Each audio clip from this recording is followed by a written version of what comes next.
So, welcome to Basement Movie Room. We're back again with House of the Dragon Season 2, Episode 2 podcast.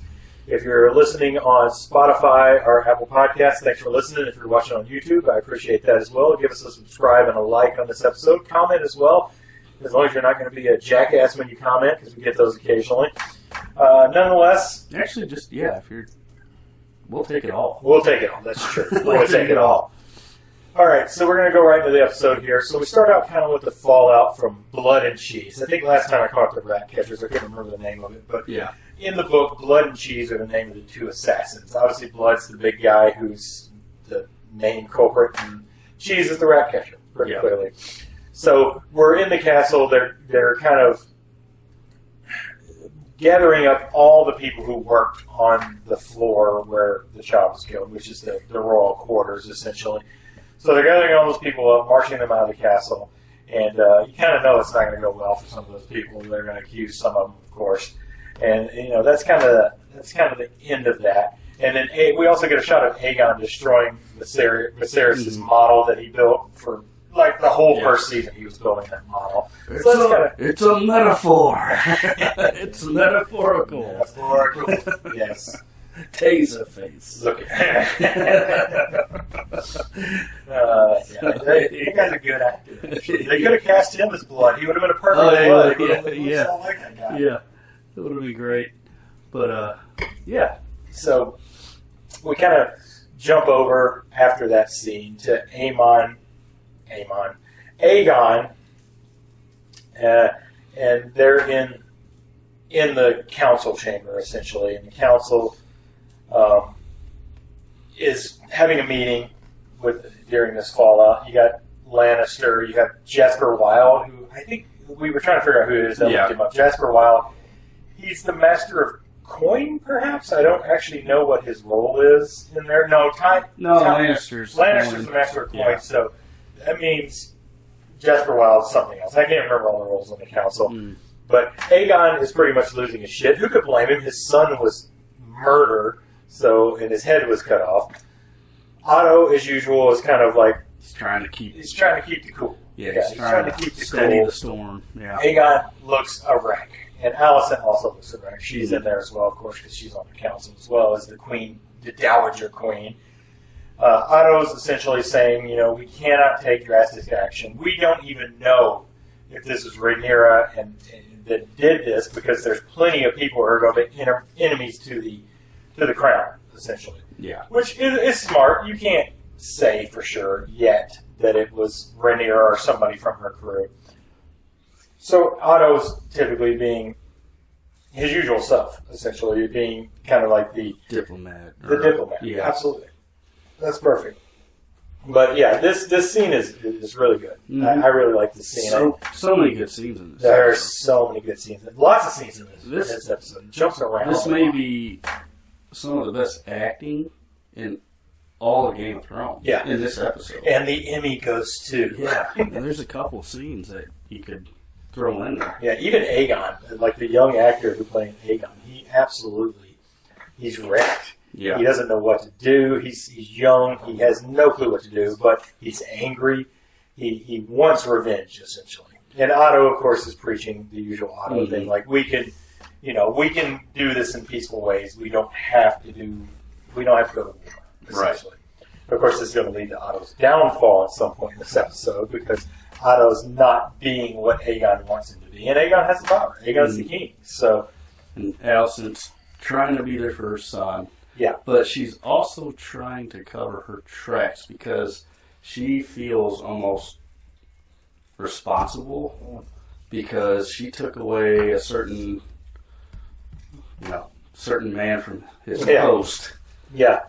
Yeah, they don't really get into that. Yeah. Helena obviously knows it because she was there last time. So she's got a lot of guilt from that. Yeah, Christian, definitely. Yeah, she's kind of covering for herself too. Yeah. We also get a shot of Aegon. There's too many names. Of Aemon kind of walking into his room and seeing all the gold from his map missing, and like through the secret passageway, so he kind of knows. He's kind of figuring out. And he doesn't really play into this investigation. We only have a couple scenes with Aemon in this, but Aemon kind of knows that somebody broke through the secret passages to do this crime, essentially. And he knows that his uncle had secret passages built throughout that castle. Yeah, he knows. And he knows he was trying to kill him. Yeah, he knows that they were coming for him because they entered into his room. They didn't have to enter in his room. They could have entered in a lot of places, but they entered into his room. And I think he has a lot of respect for Damon. Oh, Aemon and Damon are two sides of the coin. They're the same, pretty much, yeah. He's modeled himself after Damon. Exactly. I mean, he wants to be Damon. I mean, he carries himself like him, too. He does. Yeah. And they're both unhinged. They're both kind of like skinny, muscular guys. They're like two sides of the coin. Like I said, they are who they are. Yeah. And we get later in the episode, we'll discuss about it, that Aemon is actually regrets what he did ultimately in this episode. So it kind of shows some actual character for Aemon, where he was just kind of like this jackass. Yeah, he's just playing around, messing with him. Yeah. So and he kind of he sees what he has kind of wrought out of this. But so the next scene, he still wants to project that strength, like, yeah, I did it. Yeah. To the rest of his family. Yeah, there's also a couple of lines I noted in the scene in the council. Otto and Alicent are like, we mustn't be shaken by this. This can't weaken us. We can't go out and take crazy action because of this, basically. And then, and then they kind of bring up the gods will punish them and things like that. So, typical language in the Game of Thrones, House of the Dragon universe is that they place a lot of stock in what the gods are going to do. Whatever. Yeah. Obviously. So they scheme in the council also to make Rhaenyra look bad, and they decide to have this funeral procession for the prince. And they do capture Blood. Actually, they capture him trying to leave the gates. He has the head. Yeah. Seems like a pretty obvious thing when you have the head of the prince in hand. They do sew the prince's head back on for the funeral procession. Now this episode, like, I thought that thing was going to fall off. Yeah, it looked like it was. I thought you were going to be right. Yeah, when I thought you were going to be right. They come up to a point where in the middle of the road there's like a stone that kind of a pothole. Yeah, kind of, the pothole kind of keeps them from proceeding. And I was like, "Oh my God, don't do it!" Yeah, because the head's kind of shaking. The head is really like it's fake. Yeah, it's just flopping. The head's shaking, and it's like you thought for sure it's going to fall off. Oh God, if they do that, that's going to be terrible. So Helena is in the funeral procession. They didn't go that far. Yeah, Helena's also made part of the funeral procession. The king is not. They say the king needs to be shielded from this. But Alicent goes to Helena. There's a short scene. This has a lot of scenes in it. There's so many scenes we have to jump around to in this. Yeah. But Alicent goes to Helena. Helena does not want to do this. She doesn't. She's scared of the people. She's a weird one, obviously. She's gifted with foresight, obviously, because in the last episode she's like the rats. What scares me. Yeah. So Helena does decide to do this, and we're intercut with a scene of Larys, creepy Larys, going down and interviewing Blood. And Blood sees all these tools of torture, and he's just like, "Nope, I'm going to tell you everything. This is what happened. David came to us, and this is what he said. Blah blah blah." And Larys is like, and he's like, "What are you going to do to me?" And he's like, "I'm not going to do anything." But the king, Aegon walks in and hits Blood in the head with a mace. It's a mace. Yeah, it's a mace is what it is. So Blood's obviously dead. It's funny because that Blood is such like a big, intimidating guy in the last episode. Not here. And here he just here you go. Yep. Because he's got nothing. He's got nothing.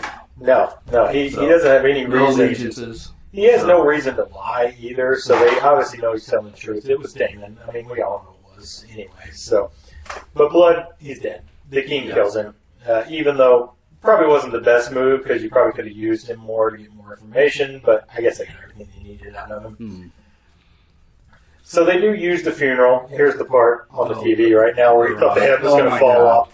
But essentially what happens with this pothole that you were talking about is it's Helena's worst fears is that the common folk are coming up trying to touch him. She's freaking out. Alicent's trying to calm her down. They're not going to hurt her. They're actually with her on this. They're very much with her on this. And hey, they killed a baby, essentially. This kid was 5 years old, 4 years old, something like that.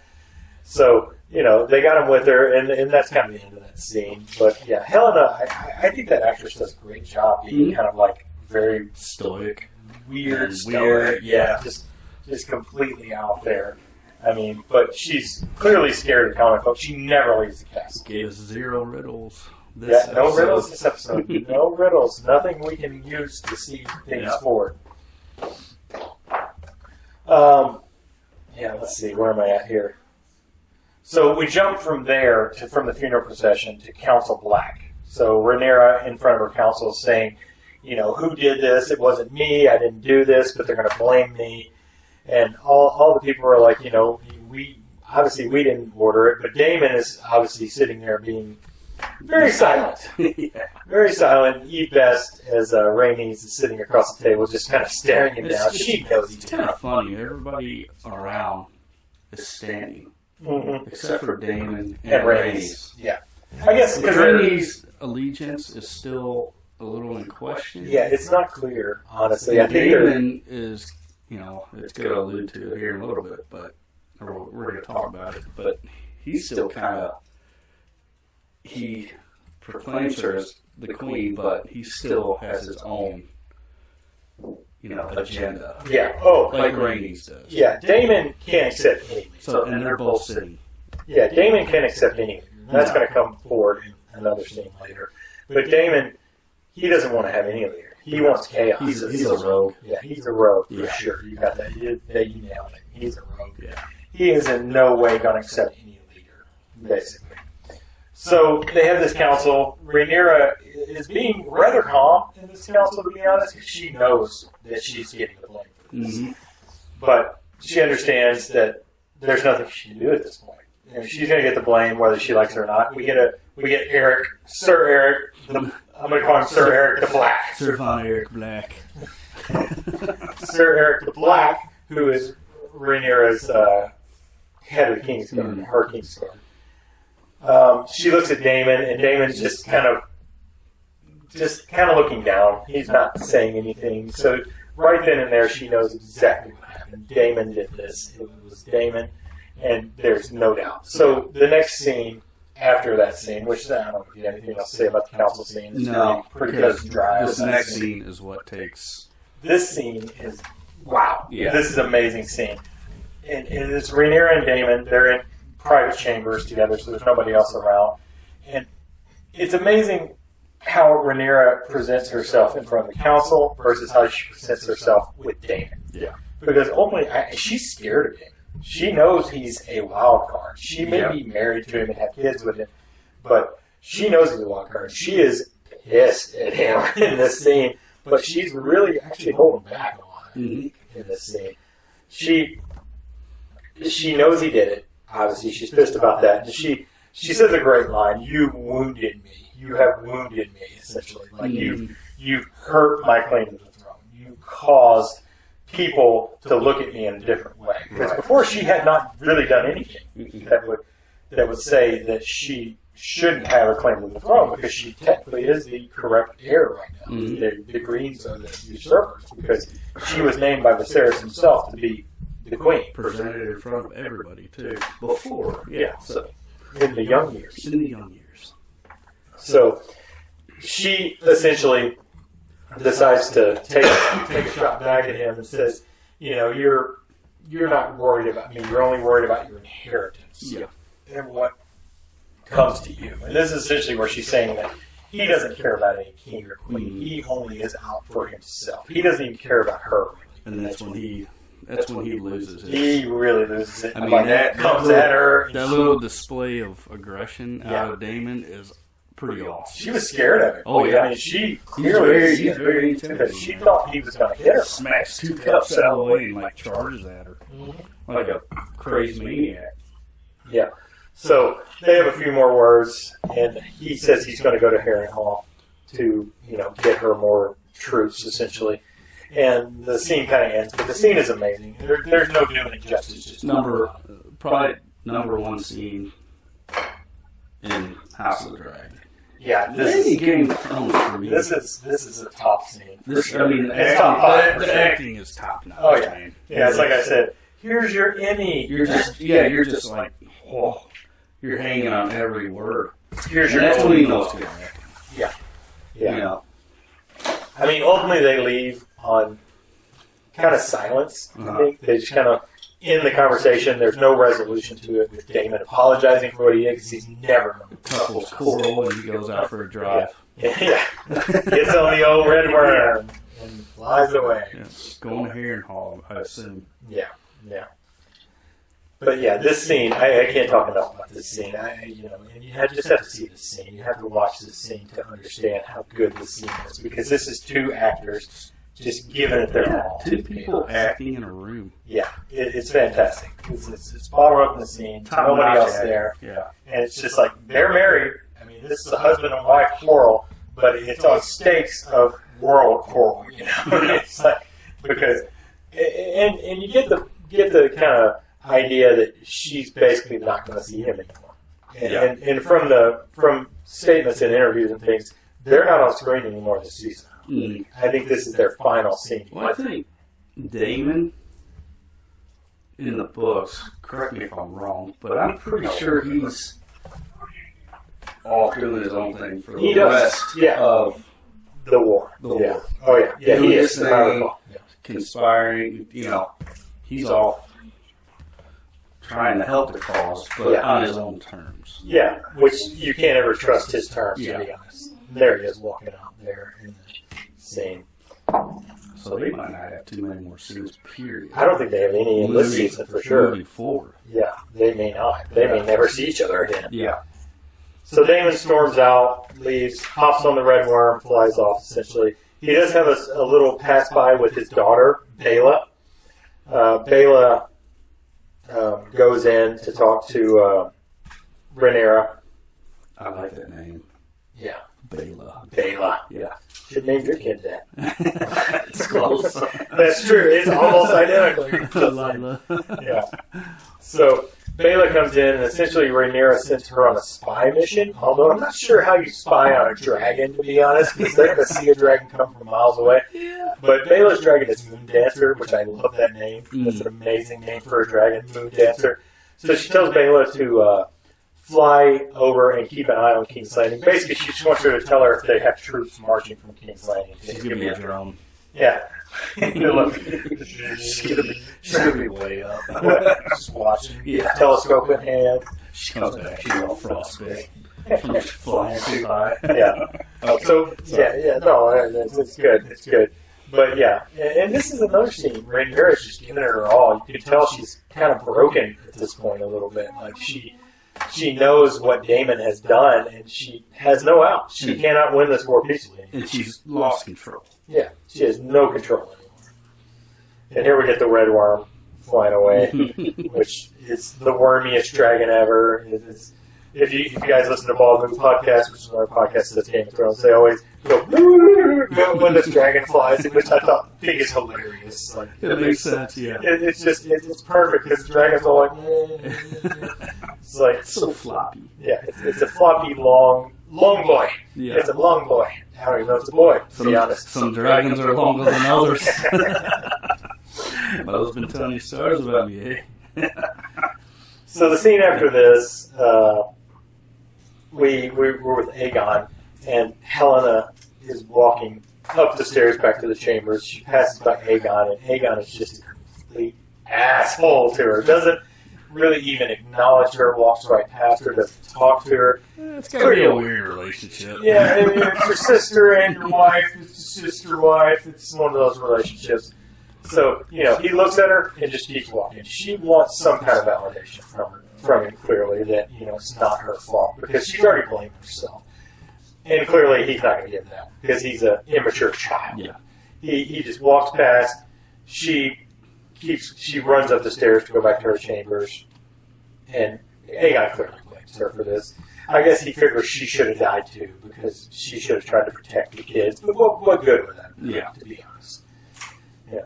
And the next scene we get is Crispin. Crispin. His name is always Crispin. Yeah. Kristen Cole in the chamber where the kid died, watching the men kind of clear it out with the bloody mattress and things. It's funny. I think they find like the shortest actors. It's the Tom Cruise effect. with Crispin. Because he's a short guy in real life. But, like, in these scenes, all the other actors are so much shorter than him to make him look bigger. Yeah. Where do you guys 5'3" for this role? Yeah. Like that scene with the guys moving out the crib, or the bed from the room. Yeah. The guy's like 6 inches shorter. Yeah. You know. And Kristen, he clearly blames himself. Crispin. He clearly blames himself for this. You could see him looking and like, I should not have let this happen. Yeah. I was having relations with the Queen Dowager at the time, and this shouldn't have happened on my watch. But he knows he's going to get blamed for it if he doesn't pass the blame, which he gladly does, because that's who Crispin is. Yep. Him and Allison are on damage control right now. Yeah, they're so on damage control because they know that they're a part of the cause of this. Yeah. Next we get a short scene. That was a very short scene. Next we get a short scene of Rhaenyra playing with her children, her children with Daemon. I think are they twins? I can't remember if they're twins or not. There's two of them very close in age. Yeah. Very young. And you can just see that she's not happy. Yeah. She's very, very concerned about her children because she thinks maybe this will continue. They're going to come after them. Yeah.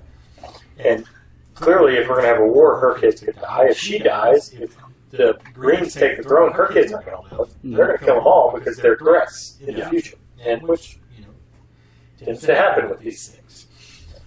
Allison, next. Go ahead. Were you going to say? Oh no. Go ahead. Yeah. So the next scene, Allison and good old Crispin. He's not forgetting what happened here. And Allison and him are done, according to her. Yeah. It's going to change toward the end of the episode. But he wants to stay outside. She kind of acknowledges that that's what should happen. She's at another bath. There was a bath in the last one. They like to put her in the bathtub for some reason in this show so far. It's not the first time we're going to see her in the bath by herself. Yeah. But it's not the last. She loves her baths. Yeah. So, yeah. This time she just goes underwater. Yep, she goes underwater, and that's the end of it. And you brought up something that I couldn't get out of my head, that she was the girl in Ready Player One. And I'm like, oh my God, she was the girl in Ready Player One. Now I'm just going to see that every time I see her. We just watched that again with, upstairs. A little while ago, and I was like, oh, that's Allison. Yeah, I did not put that together. Yeah. Thanks a lot. I'm going to see that every time. Yeah. So Crispin leaves, and he goes to where some of the Kingsguard are having dinner or breakfast. I don't know what time it is, and he sees Eric there, and Eric's cloak is dirty from the funeral procession. And Eric says, well, it's from the funeral procession. I haven't had time to clean it. And Crispin's just a complete dick here, as usual. Yeah. And this is him trying to pass the blame, essentially, because he wasn't there. He says, oh, where were you, at this time? On his power trip. Yeah. I wrote down, Crispin meets with Eric Green and is being a bitch about his cloak. That's exactly what I wrote down. Eric Green. And he questions Eric about his whereabouts when the prince was killed. Eric doesn't really take shit in this scene. He's like, I was doing this, And he gets up in his face. He gets right up in his face. Yeah. And Crispin passing the blame. He's actually taller. He is taller. Yeah, he is taller. I was thinking that when we were watching it. He's taller than him.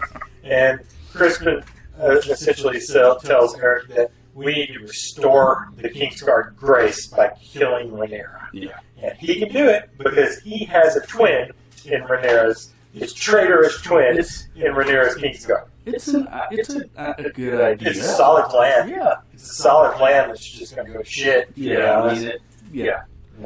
But he can essentially pretend to be his brother and infiltrate Dragonstone to take him out. I mean, there's almost a fight here. It's so funny. Like, they get all up in each other's face and kick chairs over and stuff, and all the other Kingsguards pick up and I gotta get back to work. Go back to work. You know what? Henry Helen is going to the gym. I gotta go over there and help her. Yeah, my lunch shift's over. Gotta cut it 15 minutes short. That'd be great. Honestly. So Yeah, I love this scene. This is another great scene in this. Of many great scenes in this.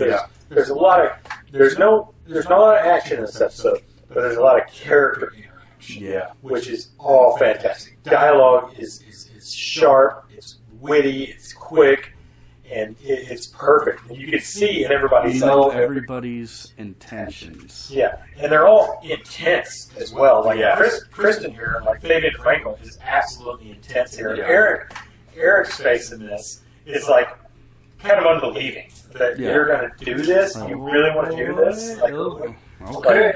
You know, they're both. You're the boss. You're the boss, but I don't like it. Yeah. And I swore an oath. Yeah. Which he's taking orders from one of the biggest hypocrites on the show. I'd say the biggest. Probably number one. Yeah. I would argue that. And so I think that's why he's like, I gotta listen to this guy. So yeah. I mean, the Erics, despite the fact they're on the other side, I really like both the characters because they're committed. Yeah. And they're not douchebags by any means. They're both committed. They committed to their belief. They split as brothers, despite the fact that they had been together their entire lives. They were both Kingsguard together. But they both work for somebody different, and that's unfortunately going to be the downfall of both of them by the end of this episode. Sorry, spoiler. So the next small scene, like I said, there's a lot of small scenes in this episode, so there's not much to talk about in this next scene. But Bela so many good little scenes that it's all great character. Yeah, that build so much story. So much. Yeah, so much. You know what? That's what Game of Thrones used to be. That's what it was. Yeah, it was character. It's all those little scenes that just you get so much out of it. Yeah. And this is what we're getting back to. Yeah, it's nice. It's refreshing. Which, they've got a lot of book to go by on this. So we're right, in my opinion, so far with season 1 and so far this season, we're right on top of seasons like 1 through 4 of Game of Thrones, where we had all the books to deal with. Yeah. So they've got a lot. Next scene is a scene between... definitely on par with that. Next scene is a short scene between Bela and Jace. Jace is talking to Bela. She's shooting crossbow, and they're kind of just talking about... they talk about Viserys, the king, because obviously Jace knew him, and he tells her, he was a good man. He taught me and my brothers how to fish and things like that. Because that's his grandfather, He loved him, and Jace loved him as well. So, and obviously Jace had to talks about Strong. Yeah, he talks about Harwin Strong as well. And she asked him about Harwin Strong, and he talks about him because it's clearly his father, obviously, even though, Viserys was supposed to be his father, or not Viserys, but he's looking more like Paul Trees. Yeah, he does look like. Yeah, oh my God! Like I said, he'd be a stunt double for Timothy Chalamet. Timothy. Present. So that's a short scene. There's not much there, but I did like the fact that they talked about no children's eyes on the TV at this time, please. Yeah, they talked about Harwin Strong. That was a nice little callback to understand that Jace actually does know that Harwin was his father, clearly. And that's just what it is. He's not The next scene is a very interesting character building scene, in my opinion. I thought it was one of the better scenes with Aemon in a whorehouse. And he's sitting with this older prostitute, and kind of like a baby in her arms, almost, and drinking milk. Yes, little Homelander. And he's got his patch off, so you can see like his sapphire eye and his scar across it. You commented it looks like they carved the scar into the eye. Carved the scar. Yeah, they carved. So Aemon essentially, talks about the killing of his nephew. Nephew. Yeah, Helena's and Aegon's child. And then he talks a little bit about when he killed Luke. Yeah, Luke. He says he's sorry about doing that, which is the first. He didn't mean to do it. Yeah. It's honestly the first time we've ever seen Aemon somewhat. I don't think he ever fessed up to it. It was always kind of left. It was always left open. Yeah, for everybody interpretation. knows. Yeah, but I mean, clearly when it happened last season, it was instant regret on his face. Yeah, he oh. regretted it last season, but this is the first time he's ever said that he's regrettable. The rest of the time he acts strong. And this is the difference between him and Damon, because I don't think Damon is sorry for anything he's ever done. No. But Aemon clearly is very young and clearly has some regret. We get a small scene after this with the blacksmith who had gone in front of the king, and we were both like, who are these people? And at first I was like, oh, it's the blacksmith, because he says something. The guy looks familiar. Yeah. He does look familiar otherwise. He's got longer hair, I think. Yeah, maybe. Yeah, I think or maybe his head in a bun or something when he went in front of the king, probably. But I think this is going to be a pretty pivotal. It has to be. Yeah. It has to be a pivotal character. There's no reason they're not why going to get the funding that they need, so steel is not going to be there. Yeah. Therefore, I think what we were talking about last episode. Yeah, they're going to take some of the iron. Some of those swords from around. Because they've got to. It only makes sense. They've got to make that happen. Yeah. It makes sense completely. But clearly this guy is an important character who we want to remember because they're featured in a scene in an episode where they didn't really need to feature. He's been in something, though. Oh, he's definitely been in something. Yeah, no doubt. If not, he should be more. He should be Thor. That's right. Yeah.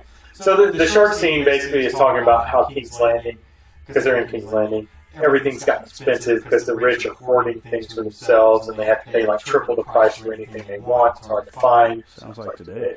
In real life. Yeah, today. My grocery bill is like twice of what it used to be. $3,000. $4 million per 50 years. So that's a short scene. That scene's over. Then you got Adam. And then we got Adam and Alan, which is, we're dying. Their name Alan and Adam, with two brothers. It's the bald black guy from the last episode, Corlys, Sea Snake, went up to and thanked for saving him, essentially. And his brother Adam. It's coming right after the blacksmith. Yeah, right after blacksmith. His name is Rowan. If his name's Rowan, there's something up. His name is Rowan for sure. Shout out BLDL. Yep, BLDL. We love that. Yeah, check them out. Check them out. After you check out our channel, yes. Of course. You check us out first. But essentially, Alan and Adam, the brothers, are talking about serving with the sea snake. And that Alan should take advantage of that, and that his brother would serve with him, essentially. But that's the end of it. But again, I think these scenes being back-to-back make clear that these guys are going to be important characters moving forward. Yes. We get another short scene with Adam here shortly where he sees a dragon flying in. I wasn't sure if that was a dragon or was a rider. I think that was Bela. Was it Bela leaving out King's Landing? Yeah.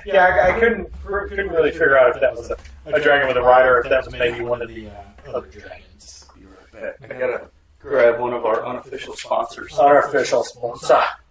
Got a refill. It's my birthday. It's this gentleman's birthday. It's my birthday. Wish you a happy birthday if you watch the video. I'm sorry, I don't know why I went to an accident like that. It's my 111th birthday.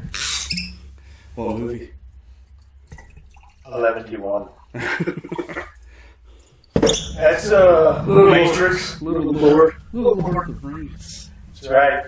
Rings of Power is another one I got in the future.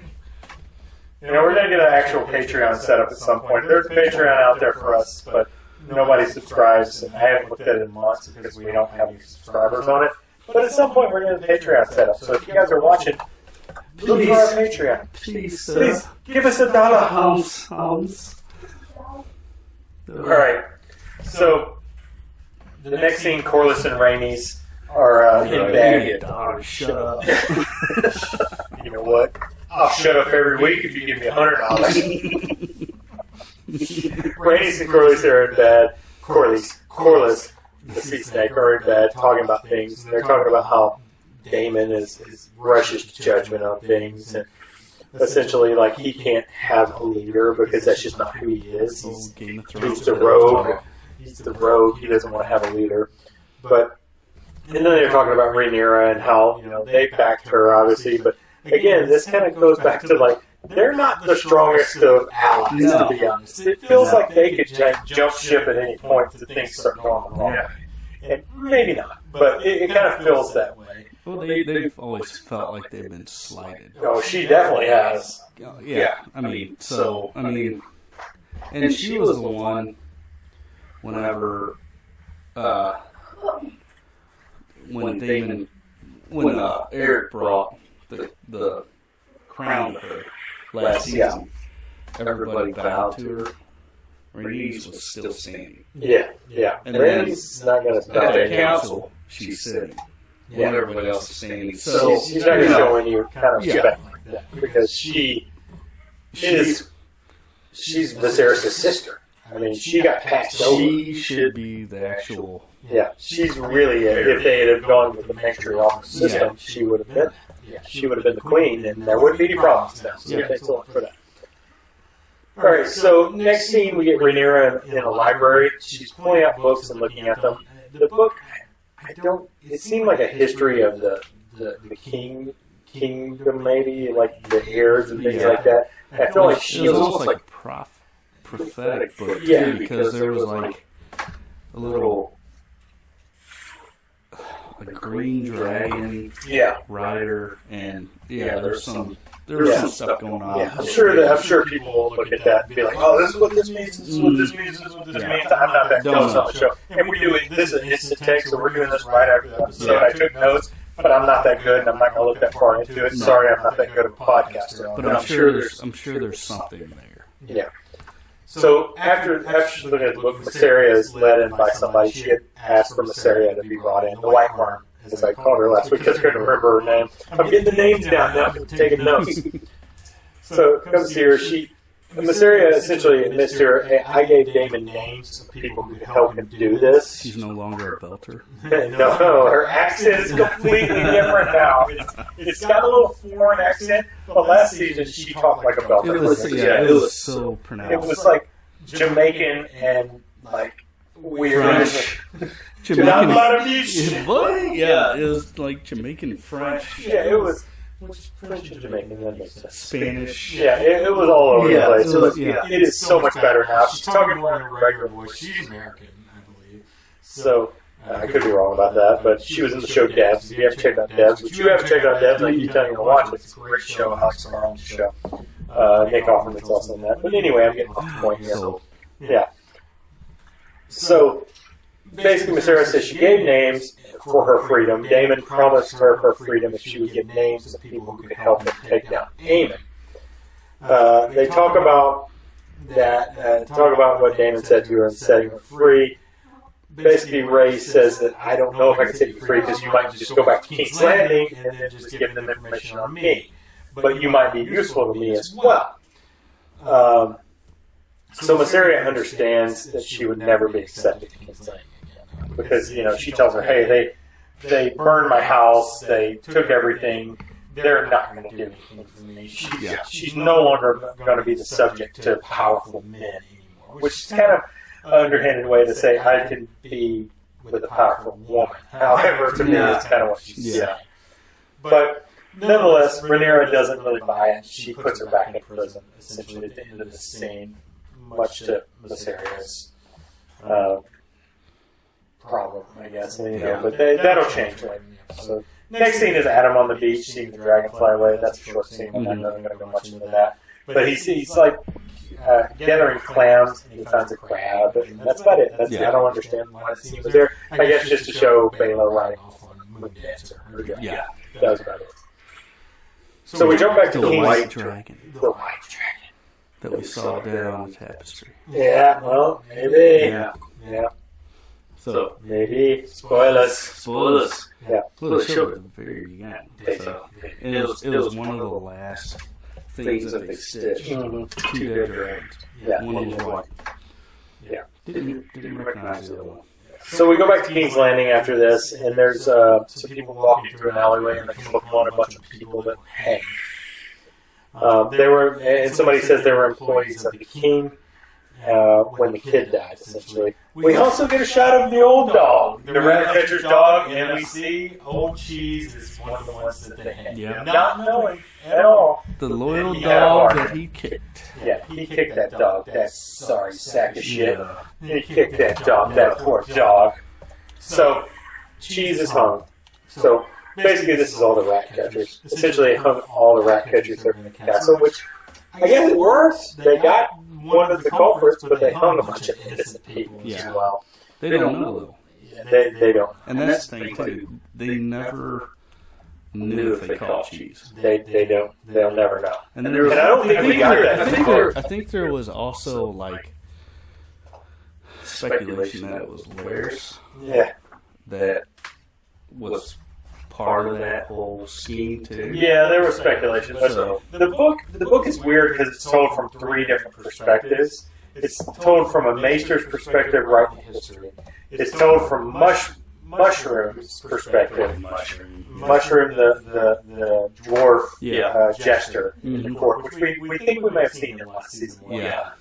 And it's told from the perspective of someone else who I can't remember. So there was 3 people, and it's a maester writing on them based on that. Mm-hmm. So the book is kind of not clear. So the show kind of kicks. You can't trust some of these. You can't trust anyone. You can't trust Mushroom because all his stories are about sex.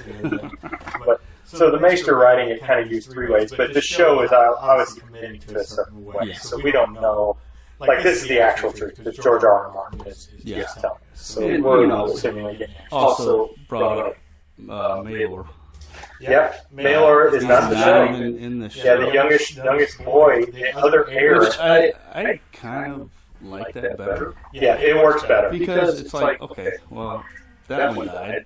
Just go to the next one. Yeah, you're not. Because there is not another son. He even says, they killed my heir or whatever, because there's not enough. Yeah. Like, the next scene, in fact, is Otto and Aegon. Otto's pissed that Aegon had all the rat catchers hanging.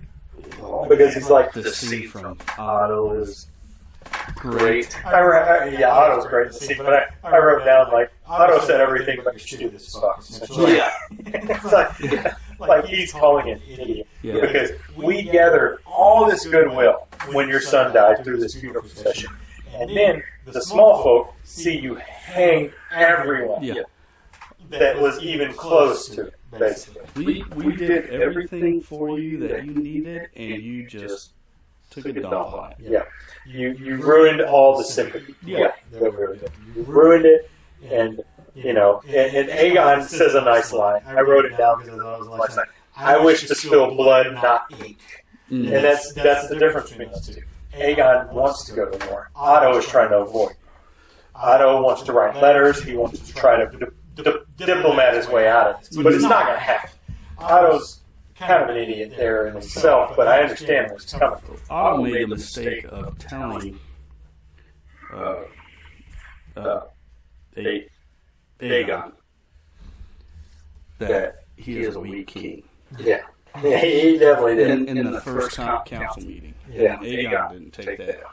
Aegon has not. He been the fine of his grandfather took for a that while. apart in that last meeting, especially after all everything that's going on. And I think that is a big proponent of what happened here. Yeah. To where he's like, you know what? I'm going to show them that I'm strong. Yeah. And that brings us to the next little part. Aegon essentially says, Cole has acted. Crispin Cole has acted. Yes. Otto's like, I know this is stupid. Yeah. I know this is an idiot move, essentially. And basically they tell him, like, we sent Sir Eric to slay Rhaenyra, and Otto's thing is God help us all. Yeah.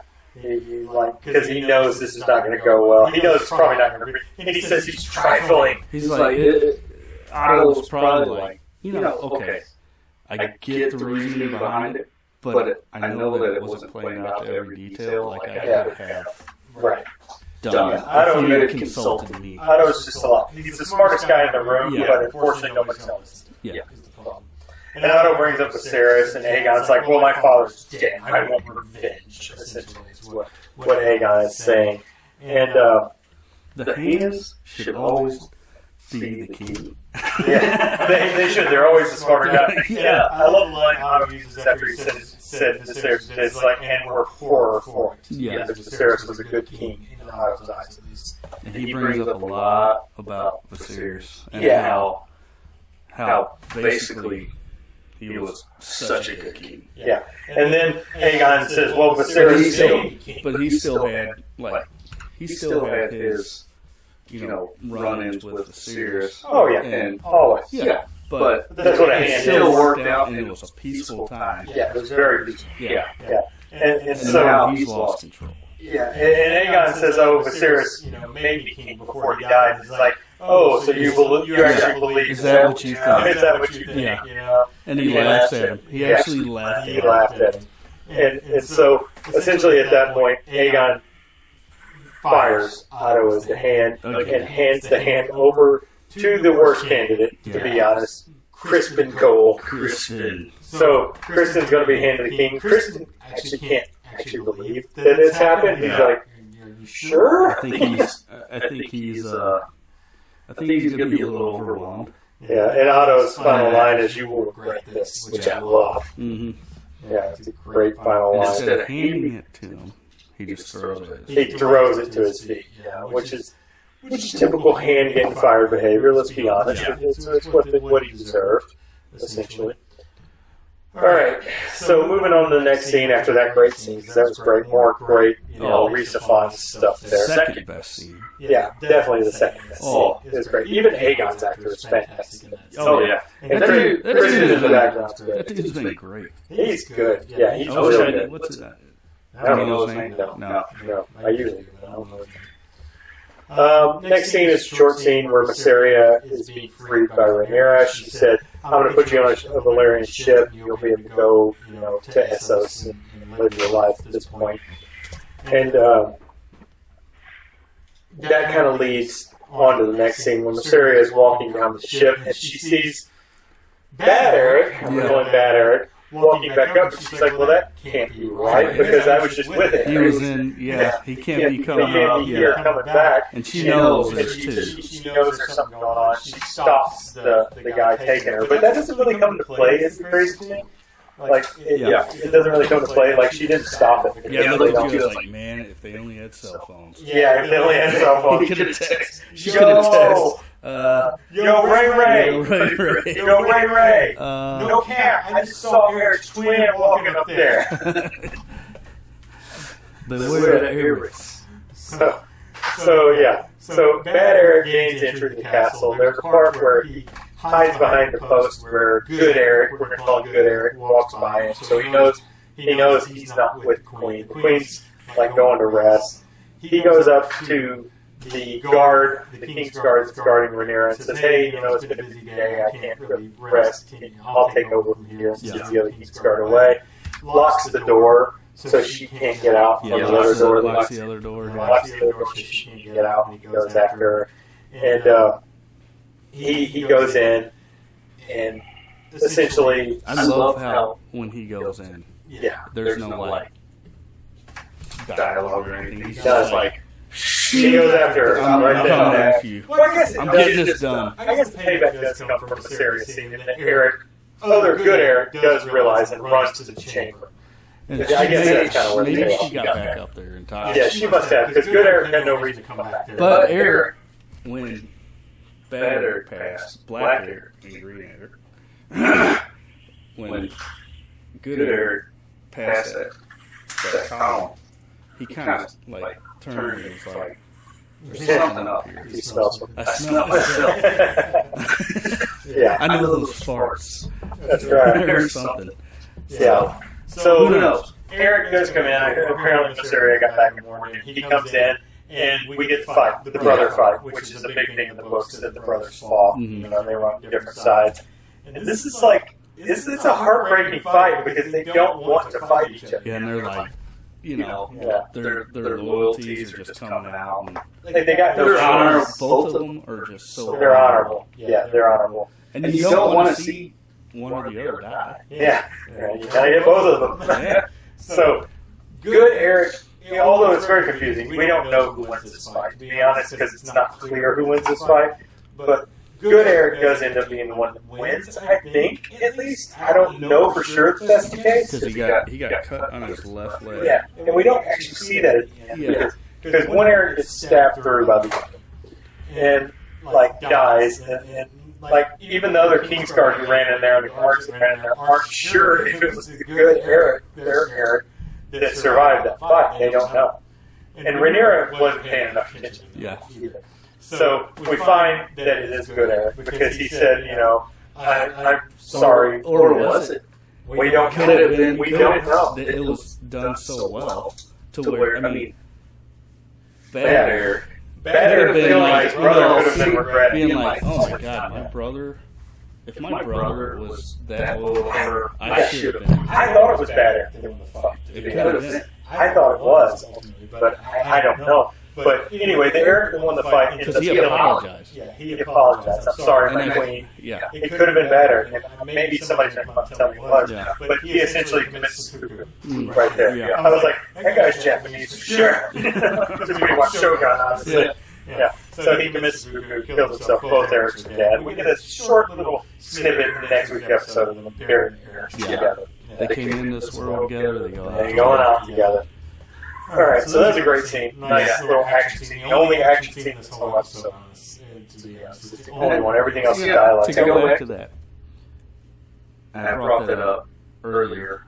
I was like, they're keeping the violence PG-13 Oh, they are. in this. They are, because there was not much. There's nothing. They're Like every every time, there's even when it got killed, blood. Yeah, they flashed away. It was.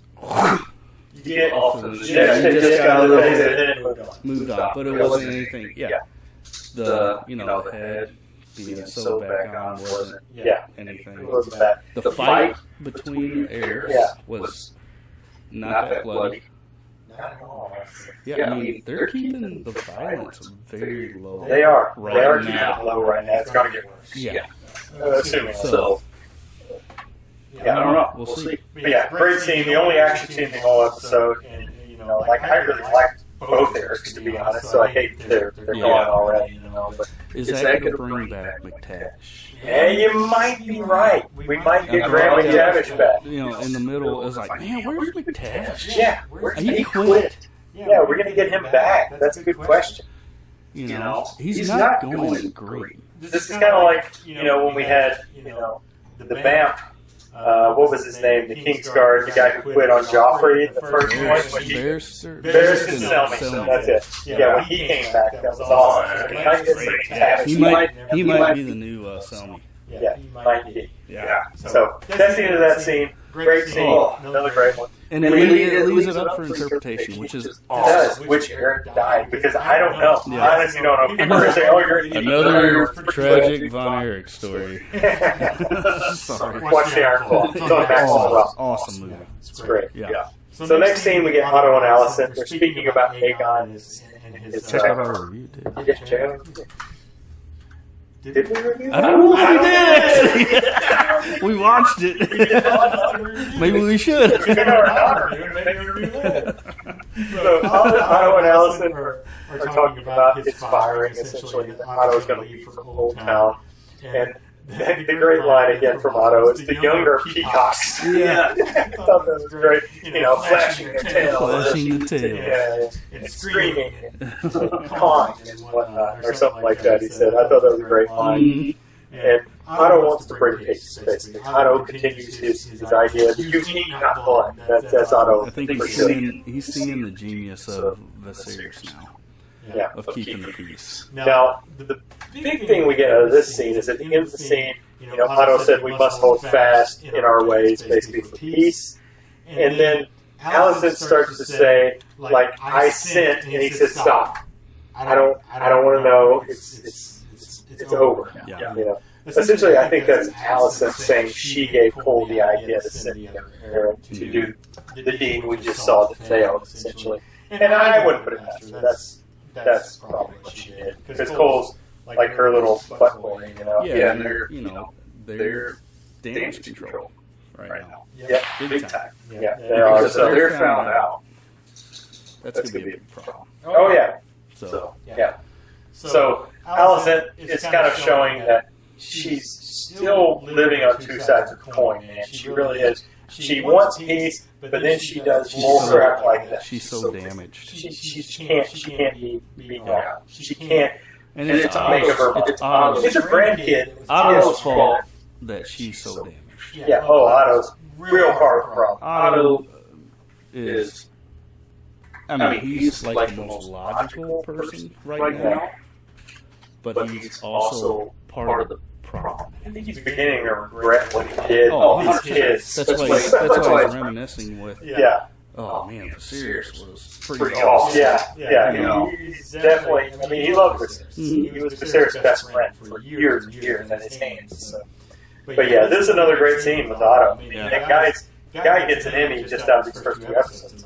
Oh god, He deserves it. and a great thing that I took out of this episode, which might want to wait until the end to kind of give our thoughts. We can. Yeah, we can go. But- So I'll just jump to the next scene. Yeah. Alicent leaves the room where Otto is. She sees Aegon. She walks in on Aegon and he's crying. So Aegon is clearly damaged by all this. He's upset. His son died. I mean, he is who he is. Yeah. His son died. I mean, All this stuff. no matter whether you like the Greens or not, this is not something that should happen to a person. Nobody should lose a child. Yeah. Never ever. So she almost goes up to him to comfort him, but I think she's beyond that thing. I think she's not. She doesn't have that energy. She can't do it. She can't go up to him to comfort him. She just doesn't. She doesn't go up to him. She just leaves. She goes back to her chambers, and Kristen Cole is in there. She's at Cersei level. Yeah, she's getting there. Point. Yeah. Point of not point of no return yet. No, She's working her way Oh, she's getting to to that. that. She's certainly getting there. So she goes back to her bedroom. Cole's in her bedroom. She slaps him, pushes him, and then they begin to kiss and other things. And that's the end of the episode. It's kind of a weird scene to end on. Yeah, no. So I guess we were like, oh. I guess it's kind of show that they're just going to continue doing what they're doing because that's Yeah. what they are, and they're not going to get away from it. But yeah, that's it. That's all I got. Let's start. 3 hours later, they keep going. That's right. That's right. Yeah. This is a long episode. It's like an hour and 20 minutes. Well, an hour and 10 minutes because they had 10 minutes of credits and previews and everything. I love it. Yeah, I like the Give me a long long episodes. episode. Give it to me every time. For sure. Give me almost, give me half a movie. Yeah. All right. So you had some final thoughts. So the final thoughts from me on this is this episode really showed. Okay, you got the two, division right now, but you also have two divisions within Oh yeah. each division. That's 100%. Clearly was shown in this episode. Yeah. And they did such a good job of doing that in this episode. Showing, where everybody lies with all these small scenes. Yeah. And we're back, baby. Oh, it's back. So another thing I think this episode is doing well is because I think they know a lot of us are on the black side. Because I'm, Team Rhaenyra, all the way, Team Black. But I think they were trying to give us some sympathy towards the Greens, for sure. Because, I mean, there's some irredeemable characters on the Greens that they're redeeming. Aemon is an irredeemable character from the first season, but right now, I'm not so sure he's irredeemable. Because clearly he's not okay with what he did.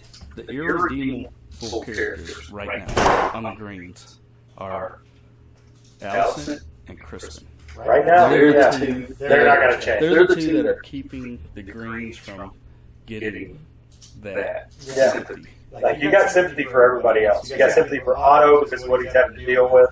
You got sympathy for Aegon because he lost a child. You got sympathy for Aemon because that scene helped him a lot. It's kind of wild. That's your divisions right now, though. Yeah. Alicent, her side, which consists of Kristen, and of course Aegon. Yeah. She can control him. And Otto. Otto is He's another division now. Yeah, but he's ignoring what his daughter's doing. Yeah. That's the thing. So Otto is kind of they're separated there. And then of course on the black side, you got Daemon. Yeah, Daemon's definitely. Rhaenys somewhat. Daemon and Rhaenys, they got their own thing going. Yeah. So you might have 3 different divisions over there. There's no But doubt. Daemon is still he still has his goal set with Rhaenyra. Oh yeah. but on his terms. On his terms only. Yeah, Ringy 100%. still has her agenda. So Yeah. there's it's it's divided over there, but two of the three factions are still together. Yeah. So It was a great episode. and they did it well. I mean, Yeah. it's just Outstanding acting. Yeah. Everything all along. Ramin Djawadi's score, fantastic as usual. All right, so I think that's it for us. We'll be back next Sunday, hopefully, with another episode, episode 3. Can't wait. maybe we should review Iron Claw. Yeah, I don't got time for that. So, join us next week. Yeah. YouTube.com/Basement Movie Room. If you don't see the video, you can see us streaming. Basement Movie Room on Twitch. You can find us on Instagram, our golf channel, BMR Golf, where there's a lot of golf memes. At BMR Golf. Maybe an underscore in there. Remember, it's BMR Golf. TikTok at BMR Golfer. We're all over the place. Basement Movie Room. You can find us everywhere. BasementMovieRoom.com will take you right to the YouTube page. If you want to know, pick up some good golf tips. Don't come. It's not for me. Not a chance. All right. Thanks for watching. We'll see you next time. All right. Cheers.